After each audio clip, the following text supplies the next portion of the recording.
Face time कॉलमुळे निलेश चव्हाण झाला trace. घटस्फोटीत मैत्रिणीला घेऊन फिरणं पडलं महागात. पिंपरी पोलिसांची कारवाई.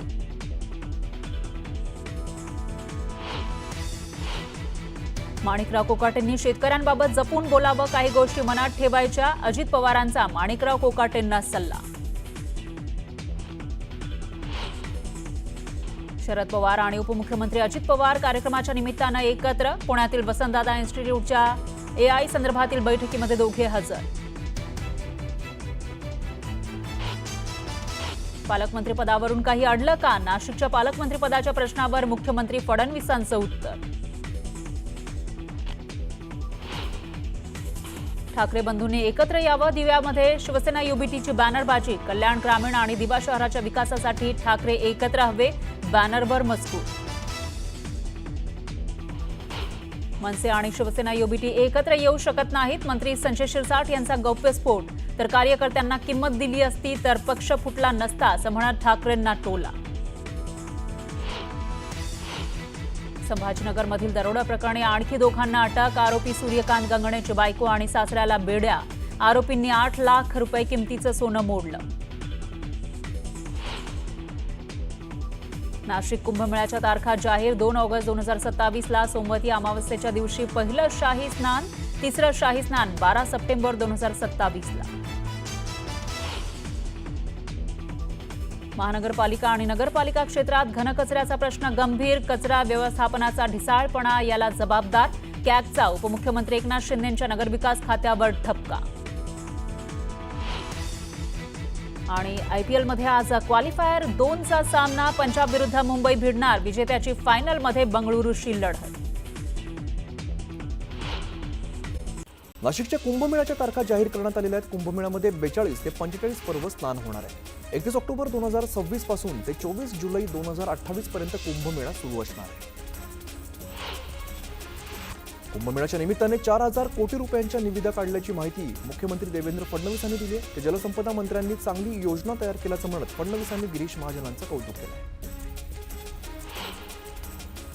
फडणवीसांनी मालेगावातील रस्त्यांची पाहणी करावी, ते फक्त कुंभमेळ्यात गुंतवून ठेवत असल्याचा आरोप संजय राऊतांनी केलाय. तर कुंभमेळ्यासाठी कुंभमेळा मंत्री दिल्याचं म्हणत महाजनांवर सुद्धा टोला लगावलाय. नाशिक जिल्हाधिकारी कार्यालयात साधू महंतांसाठी जेवणाची खास व्यवस्था करण्यात आली. कुंभमेळ्याच्या पार्श्वभूमीवर आयोजित केलेल्या बैठकीच्या वेळेला ही व्यवस्था करण्यात आली. फेस टाईम कॉलमुळे निलेश चव्हाण ट्रेस झालेला आहे. घटस्फोटीत मैत्रिणीला घेऊन फिरणं निलेश चव्हाणला महागात पडलेलं आहे. पिंपरी चिंचवड पोलिसांनी निलेश चव्हाणवरती कारवाई केली. छत्रपती संभाजीनगर दरोडा प्रकरणात पोलिसांनी आणखी दोघांना अटक केलेली आहे. आतापर्यंत पोलिसांनी एकूण 12 जणांना ताब्यात घेत चौकशी सुरू केली आहे.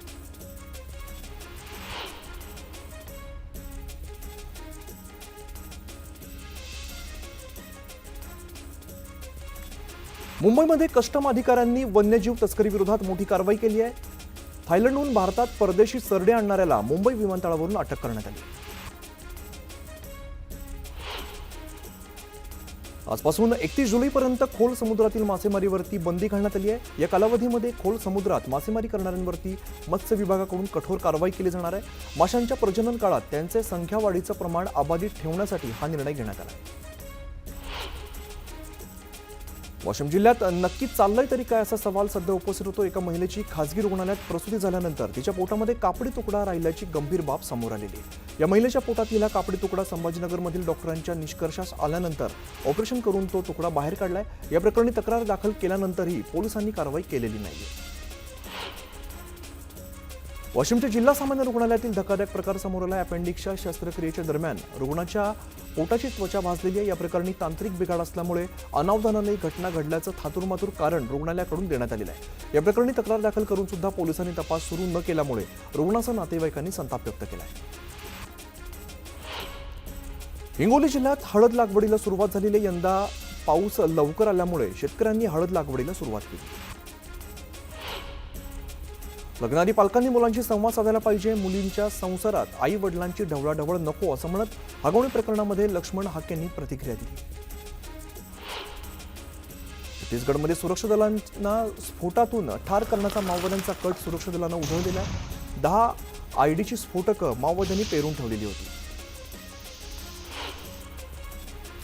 माओवाद्यांनी 10 जूनला देशव्यापी बंद पुकारण्याचं आवाहन केलेलं आहे.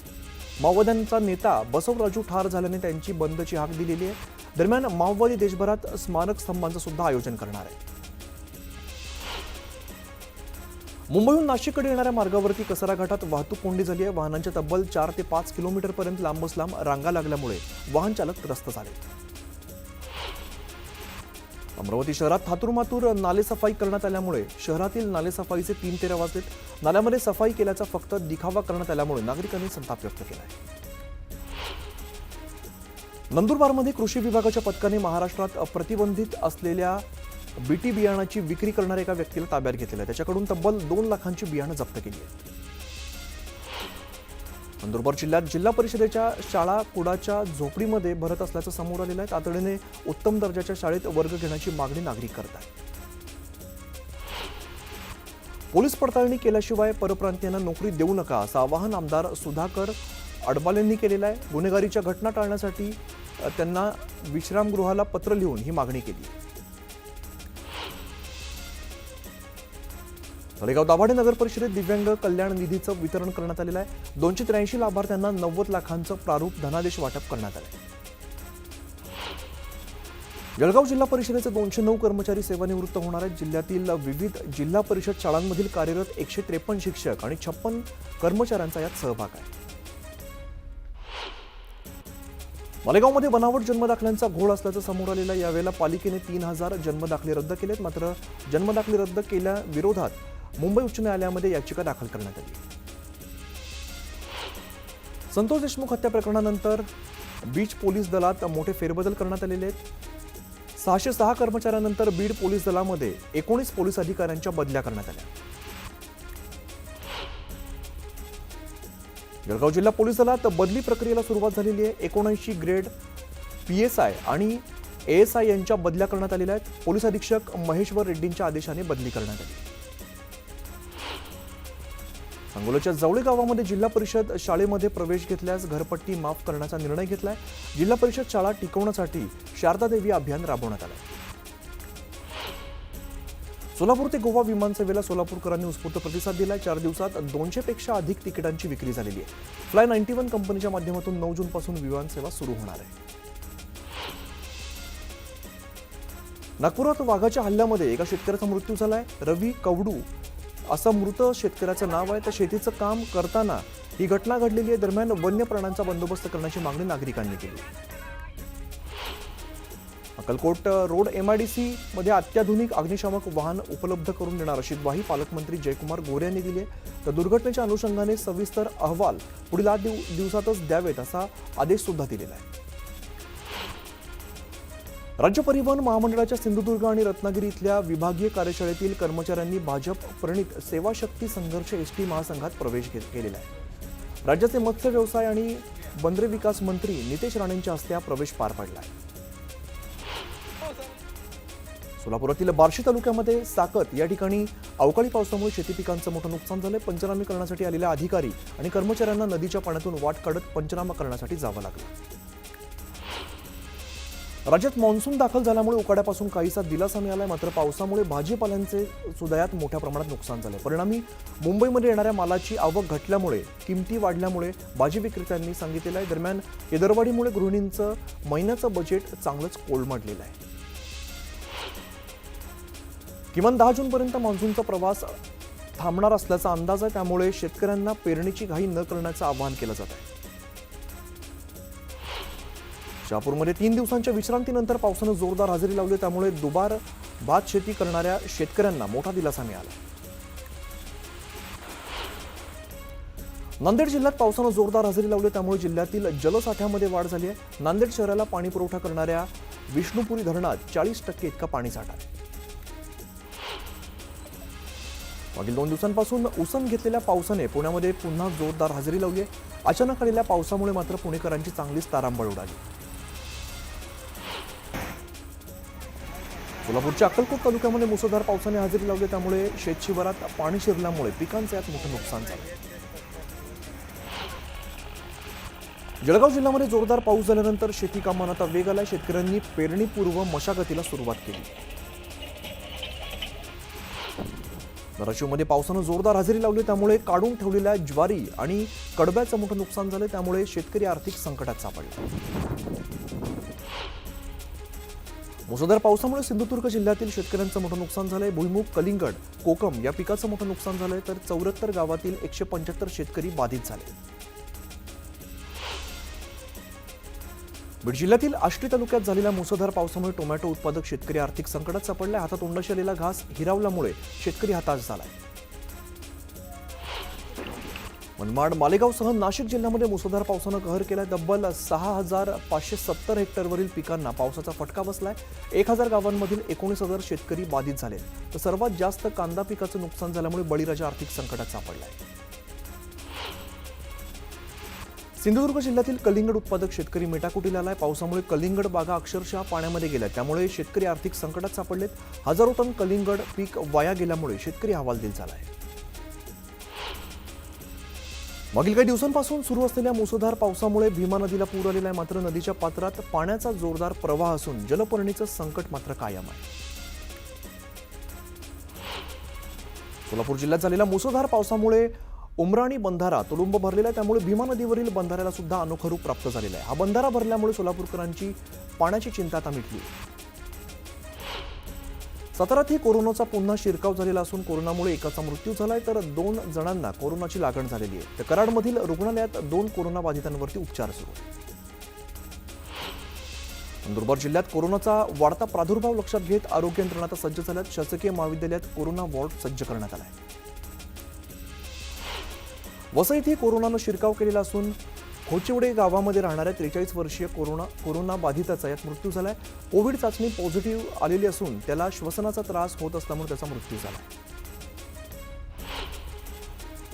शिर्डीच्या साई मंदिरात सकाळपासूनच भाविकांनी दर्शनासाठी मोठी गर्दी केली. यावेळेला साई संस्थांकडून भाविकांची विशेष काळजी घेतली जाते. पुणे शरद पवारांनी बाबा आढावांची भेट घेतलेली आहे. यावेळेला शरद पवारांनी बाबा आढावांना वाढदिवसाच्या शुभेच्छा दिल्यात. बाबा आढावांचा आज 95वा वाढदिवस आहे. राज्याचे उच्च व तंत्र शिक्षण मंत्री चंद्रकांत पाटील यांनी पुण्यामध्ये ज्ञानेश्वरी पारायण सोहळ्याला हजेरी लावली. यावेळेला ज्ञानेश्वरीचं पठण करत चंद्रकांत पाटील भक्तिरसात तल्लीन झाले. सोलापूरच्या अक्कलकोट तालुक्यातील डोंबर जवळगेमध्ये महालक्ष्मी यात्रेला सुरुवात झालेली आहे. यावेळेला मोठ्या संख्येने महाराष्ट्रासह कर्नाटकातील भाविकांनी हजेरी लावली. छत्रपती संभाजीनगर जिल्ह्यातील पैठण तालुक्यातील मुरमा या ठिकाणी शेतकरी रामेश्वर मापारी आणि संजय मापारी यांचे बिटल जातीचा असलेल्या बोकडाला आता 1 लाखांची किंमत मिळालेली आहे. या बोकडाचं वजन तब्बल 120 किलो आहे. जळगावमध्ये एसटीचा 77वा वर्धापन दिवस उत्साहात साजरा करण्यात आलेला आहे. यावेळेला एसटीची सजावट करत केक कापून एसटी कर्मचाऱ्यांनी वर्धापन दिवस साजरा केला आहे. कल्याणमध्ये ठाकरेंच्या शिवसेनेकडून ठाकरे बंधूंच्या एकत्र येण्याबाबत बॅनरबाजी करण्यात आली आहे. कल्याण ग्रामीण आणि दिवा शहरातील प्रश्नांना वाचा फोडण्यासाठी एकत्र येण्याचं आवाहन करण्यात आलेलं आहे. बॅनरवरती ठाकरे बंधूंचा एकत्रित फोटो लावण्यात आला आहे, त्यामुळे चर्चांना जोरदार उधाण आलं आहे. मुंबईच्या जुहू बीचवरती एका तरुणाचा बुडून मृत्यू झालेला आहे. फोटो करताना अचानक तोल गेल्यामुळे ही घटना घडलेली आहे. दरम्यान पर्यटकांनी समुद्रात खोलवरती जाऊ नये असं आवाहन पोलिसांनी केलं आहे.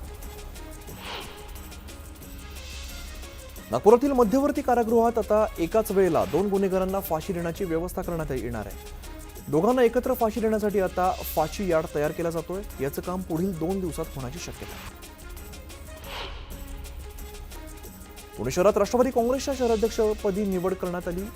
पुणे शहर पूर्वच्या शहराध्यक्षपदी सुनील टिंगरे तर पुणे शहर पश्चिमच्या शहराध्यक्षपदी सुभाष जगताप यांची वर्णी लागली आहे. या दोन्ही नावांवरती अजित पवारांनी शिक्कामोर्तब केलं आहे.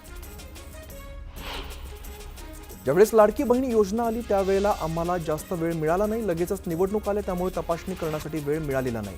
आम्ही आवाहन केलं होतं ज्यांना गरज आहे त्यांनी त्याचा लाभ घ्यावा, मात्र आता दिलेले पैसे परत घेता येणार नाहीत. मात्र यावरती नक्की मार्ग काढू असं उपमुख्यमंत्री अजित पवार म्हणाले. शरद पवार आणि उपमुख्यमंत्री अजित पवार आज पुन्हा कार्यक्रमामध्ये एकत्र आलेले आहेत. वसंतदादा इन्स्टिट्यूटच्या कार्यक्रमात दोन्ही नेत्यांच्या खुर्च्या जवळ असल्यामुळे जोरदार चर्चांना उधाण आलंय. पालकमंत्री पदावरून काही अडलं का असं म्हणत नाशिकच्या पालकमंत्री पदाच्या प्रश्नावरती मुख्यमंत्री फडणवीसांनी सवाल विचारत उत्तर दिलंय. माणिकराव कोकाटेंनी शेतकऱ्यांबाबत जपून बोलावं, काही गोष्टी मनात ठेवायच्या असतात. अजित पवारांनी माणिकराव कोकाटेंना सल्ला दिला. कृषी खातं जबाबदार खातं आहे, कृषी खातं शिक्षा आहे असं मानणाऱ्यांमुळेच राज्यामध्ये शेतकऱ्यांचं काय भलं होणार आहे असं म्हणत राऊतांनी कृषी मंत्र्यांच्या वक्तव्यावरून जोरदार टीका केली.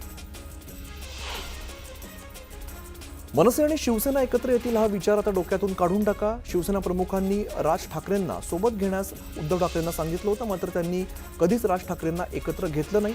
उद्धव ठाकरे स्वार्थापोटी काही करू शकतात असा मोठा गौप्यस्फोट संजय शिरसाट यांनी केलाय. एकनाथ खडसेंनी केलेल्या आरोपांना गिरीश महाजन यांनी प्रत्युत्तर दिलंय. उठता बसता खडसेंना मीच दिसतो, मात्र या प्रकरणात माझा काहीही संबंध नाही, त्यांच्यासारखी भाषा मी वापरणार नाही असं म्हणत त्यांनी खडसेंचे आरोप फेटाळून लावले. नांदेडमध्ये अमित शहांच्या हस्ते वसंतराव नाईक यांच्या पुतळ्याचं अनावरण करण्यात आलं, मात्र त्या सोहळ्याला वसंतराव नाईकांच्या वंशजांना बोलवण्यात आलेलं नाही अशी टीका आमदार प्रताप चिखलीकर यांनी केली आहे. मात्र अशी चूक आता अहिल्याबाई होळकरांच्या स्मारकाच्या वेळेला करू नका असा सल्ला सुद्धा दिला आहे. गुलाबराव पाटलांनी संजय राऊतांवरती केलेल्या टीकेचा संजय राऊतांनी चांगला समाचार घेतलाय. लोकांचं तोंड काळं करायला निघालेले पालकमंत्री राज्याचं तोंड काळं करतायत असा हल्लाबोल संजय राऊतांनी केलाय.